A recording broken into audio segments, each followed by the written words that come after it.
On May 17, 2026 in Beijing, the United States announced it had won the trade war. China would buy 200 American-made Boeing jets, at least $17 billion a year in American farm goods. And the number that had defined the entire fight, the trade deficit with China, had just fallen to its lowest level in roughly 2 decades. On paper, it was a clean American victory, except for one detail. The magnets inside those Boeing jets, and inside every electric car, every wind turbine, every AI server, depend on a handful of metals that one country refines almost entirely by itself. China refines about 90% of the world's rare earths. Not mines them, refines them. And 30 days after that deal was signed, that 90% had not moved an inch. So here is the reframe this whole video rests on. In one sentence, the trade war everyone watched, the tariffs, the deficit, the Boeing order, that was the visible war, and America genuinely won it. But there was a second war running underneath it, the one that actually decides who holds the leverage. And on that one, the score never changed. Because you can move a factory, you can reroute a supply chain, but you cannot, on any timeline that matters, reroute a refinery. So that is the question we are going to test against the numbers. Did America win the trade war, or just the half of it you can see? First, why this is worth building an entire strategy around. In dollar terms, rare earths are almost a rounding error, but they are the golden screws of the modern economy. Tiny, cheap, and almost impossible to substitute. The magnets they make are what turn electricity into motion. In electric car drivetrains, in robots, in wind turbines, in the cooling inside AI data centers, right through to the defense hardware no military can build without them.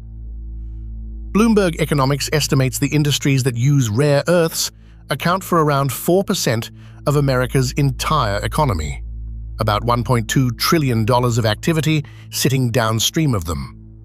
That is exposure, the value the leverage is held against. And set it beside the prize America just won.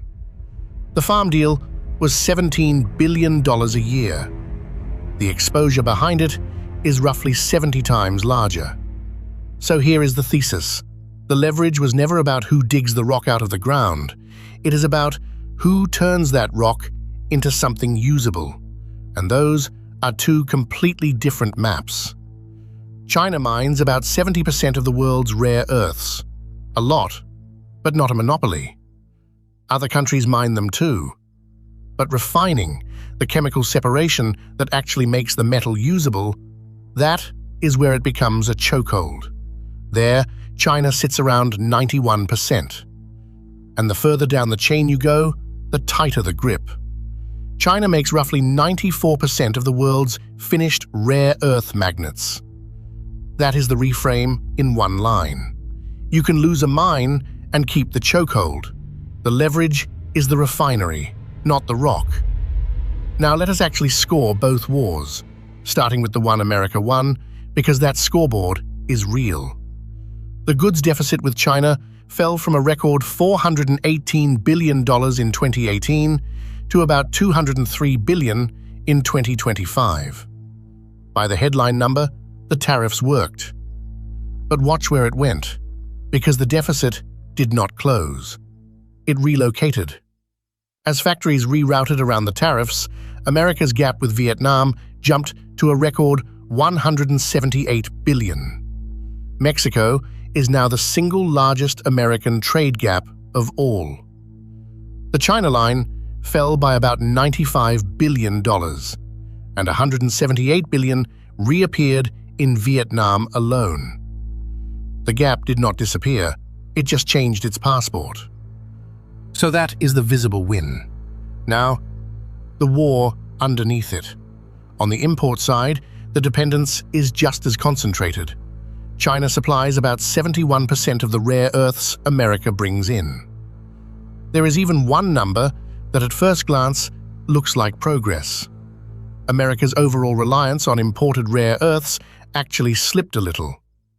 But that drop is mostly cosmetic, a change in what gets counted, not a new supply chain. The refineries did not move. And we do not have to theorize about whether this leverage is real, because China already pulled the lever once. In April 2025, Beijing put 7 of the medium and heavy rare earths, the hardest ones to replace, and the magnets made from them, under export licensing. Every shipment now needs Beijing's sign-off.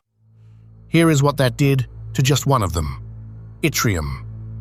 In the 8 months before the controls, China shipped the United States 333 tons. In the 8 months after, 17. A 95% collapse from a single policy memo. And that April regime? It is the one still in force today.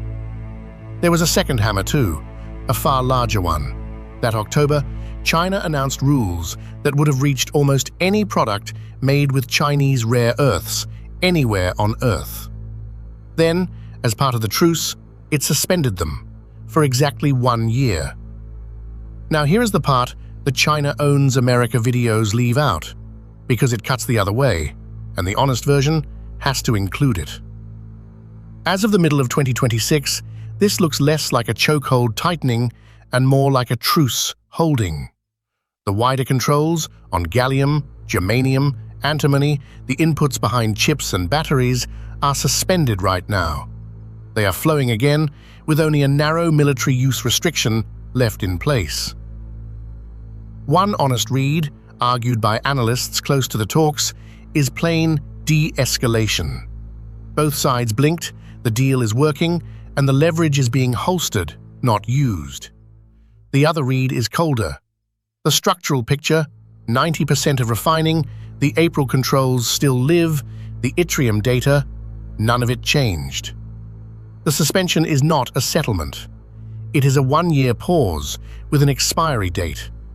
And both things are true at the same time. The immediate squeeze eased, and the long-term leverage sits exactly where it was. The truce did not resolve the dependency. It just scheduled the next time it can be tested. So step back. Why does this matter beyond one trade deal? Because it quietly rewrites what winning even means between two large economies.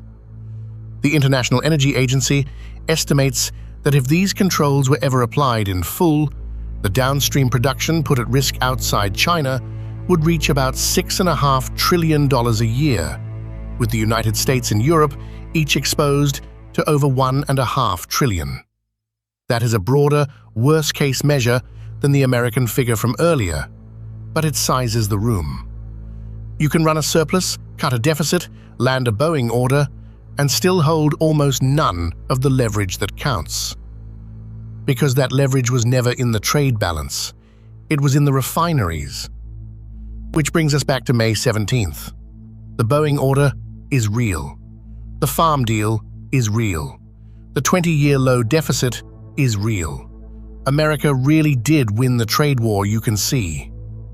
But every one of those 200 jets flies on magnets still refined today almost entirely in one country. The same country that just proved, with a single memo, that it can turn that tap down 95% and simply wait. You can reroute a factory. You cannot reroute a refinery. The only open question left is what happens on November 10th, 2026, the day the bigger hammer can come back off the shelf. If you want the leverage behind the headlines, not the noise, subscribe. We follow the economics, not the scoreboard.